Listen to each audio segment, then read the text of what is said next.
Chers amis, bonjour. Nous sommes le lundi 9 juin 2025. Il est 8h30. Quelques news de l'Arménie, de l'Artsakh et de la diaspora arménienne. Lundi de Pentecôte, chers amis, donc c'est une fête donc religieuse et qui est une fête sur l'ensemble de ce monde judéo-chrétien. Voilà, lundi de Pentecôte aujourd'hui. En information, Arat Mirzoyan, le chef de la diplomatie arménienne, est en France, à Nice, où il participe en fait à une réunion de travail.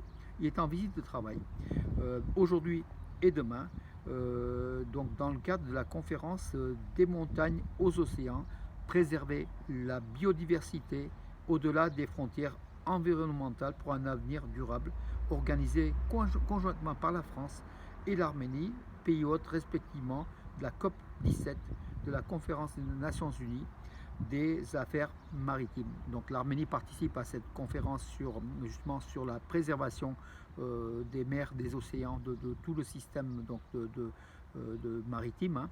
Voilà. Aujourd'hui, demain, l'Arménie organisera dans un peu plus d'un an la COP 17 sur la biodiversité. Donc ça sera donc à Yerevan. Voilà. Donc et l'Arménie donc tient à être présente donc dans toutes les manifestations liées aux Nations Unies, à la préservation de l'environnement, voilà, et de la biodiversité et des mers, des océans aujourd'hui et demain. Donc voilà, le chef de la diplomatie est en France. On le verra sans doute à la télévision puisque en fait les médias parlent largement de cette conférence qui se tient donc à Nice, qui est de portée mondiale. Oui, l'armée arménienne, l'utilisation des smartphones dans l'armée arménienne est interdite. Pour le ministère arménien de la Défense a rappelé dans une vidéo publiée sur Sinouj, donc les émissions liées à l'armée arménienne. Voilà, donc les smartphones peuvent être des indicateurs à l'ennemi et peuvent coûter la vie non seulement du soldat, mais aussi de groupes de soldats, de l'ensemble du groupe de défense au front. Donc l'Arménie, en publiant de tels éléments, fait aussi face à sa sécurité et peut-être aux menaces de guerre aussi. Voilà, en temps de guerre, c'est l'utilisation même en temps de paix, c'est l'utilisation de ces téléphones portables, les smartphones, qui sont des indicateurs au niveau des satellites. Est strictement interdit. Donc si l'armée arménienne fait des vidéos et insiste sur cela, c'est qu'aujourd'hui les soldats arméniens ne respectent pas tous, donc, et que peut-être qu'il y a des soldats qui ont toujours leur téléphone portable, qui appellent leurs amis, leur famille, alors qu'ils sont au front. Voilà, chose très très dangereuse, comme vous savez. L'Azerbaïdjan, c'est une claque pour l'Azerbaïdjan, mes amis. Donc alors, Alexandre Lapchin, qui est un blogueur israélo-biélorusse, qui est proche de l'Arménie. Hein. Il a même été emprisonné à Bakou pour justement avoir défendu l'Artsakh, le Haut-Karabakh où il s'est rendu.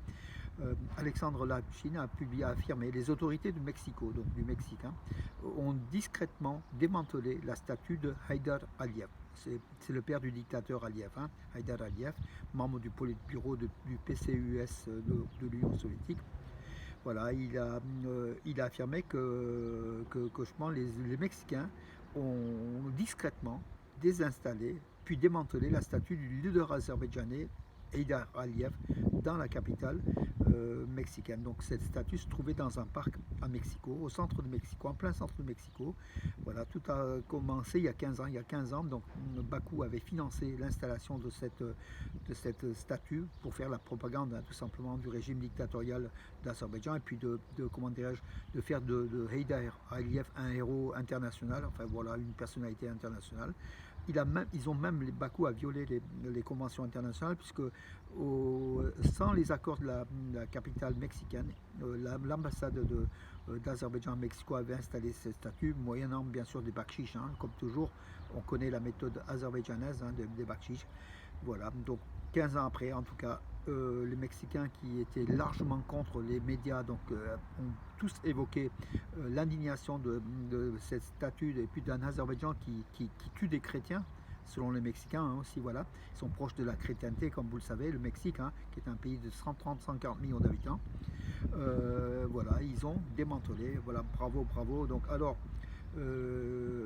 Très tôt samedi matin, à la faveur et loin des journalistes omniprésents, les autorités de Mexico ont démonté la statue d'Heydar Aliyev. L'ambassadeur d'Azerbaïdjan, Ilgar Mahmoudov, offensé, a restitué la statue du dictateur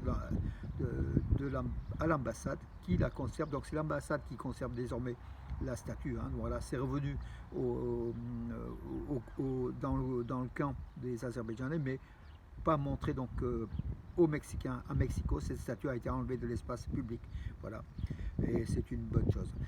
Il y en a d'autres, hein. Donc l'Azerbaïdjan a financé sa propagande honteuse dans diverses capitales européennes, et je pense que tout doucement, donc ces capitales européennes vont se rendre compte de la dictature de l'Azerbaïdjan, se sont rendus compte déjà, mais progressivement vont démanteler les statuts et tous les éléments qui consacrent la propagande azerbaïdjanaise dans les capitales occidentales pour affermir, pour donner au pays une dimension grande, mais le pays ne grandit que par l'intellect, pas par le pétrole, pas par l'argent, pas par la corruption. Voilà, c'est la méthode d'Aliyev aujourd'hui: corruption, argent, pétrodollar, et acheter des parlementaires européens à coups de bakchich. Tout ça, ça paye qu'un temps, mais souvent il y a des retours de manivelle, comme on voit au Mexico. Il y en aura d'autres dans d'autres capitales européenne, on en est certain. Voilà, tout simplement parce que l'Azerbaïdjan est aujourd'hui accusé d'être un État antidémocratique, voilà, est un État dictatorial, et tout doucement, les langues se délient, en tout cas. Voilà, mes amis, écoutez, donc oui, je parle aussi, donc hier c'était à l'occasion de la journée du cyclisme, du vélo, en fait. Donc un grand rassemblement d'amateurs de vélo, de cyclisme en Arménie s'est réuni place de la République à Yerevan. Et puis il y a comment dirais-je, une course en fait, un défilé de 40 km partant de la place de la République d'Yerevan jusqu'à Etchmiadzin dans la région d'Almaviv. Etchmiadzin, c'est Varashabat, c'est là où il y a le Saint-Siège d'Etchmiadzin, hein, de catholicos de tous les Arméniens y résident. C'est à une vingtaine de kilomètres de Yerevan. Voilà, démonstration cycliste.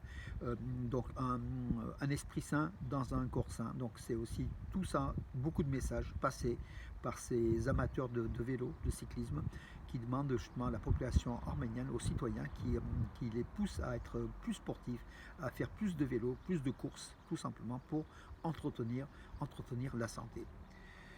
Voilà, mes amis, pour aujourd'hui. Je crois qu'il n'y a pas eu beaucoup d'informations cette nuit. Je vais quand même jeter un coup d'œil, peut-être pas. Non, mais écoutez, on a fait le tour, en tout cas, lundi de Pentecôte. Je vous laisse. Et puis, je vous regardais le ciel bleu, le soleil. Un peu frais ce matin, mais bon, les températures vont monter.